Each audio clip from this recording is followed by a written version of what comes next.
Doğrudan da zikru Aliyin ibadə.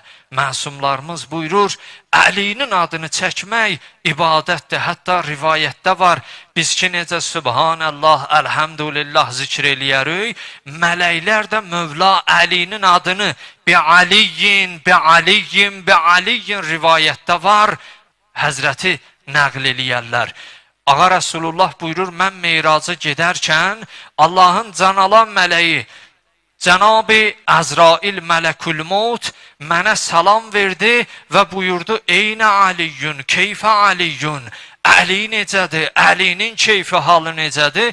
Deyir, dedim, ya Əzrail, sən Əlini hardan tanırsan? Dedi, ya Rasulallah, elə ki Allah məni yaratdı, bu xəlaiqin, bu canlılar aləminin ruhunu ki almağı mənə həvalə elədi, İki ruhdan başqa, ruhuka və ruhu Ali buyurdu, sən Peyğəmbər və Əlinin ruhunu özüm allam. İki ruhu mənə tapşırmadı, mən Əlini o vaxtdan tanıram. Odur ki, yazırlar Peyğəmbərdən soruşdu, Eynə Aliyyun, keyfə Aliyyun. Doğrudan da əlbət ki, Əlinin məqamında bizlər acizük, nəsə deyək,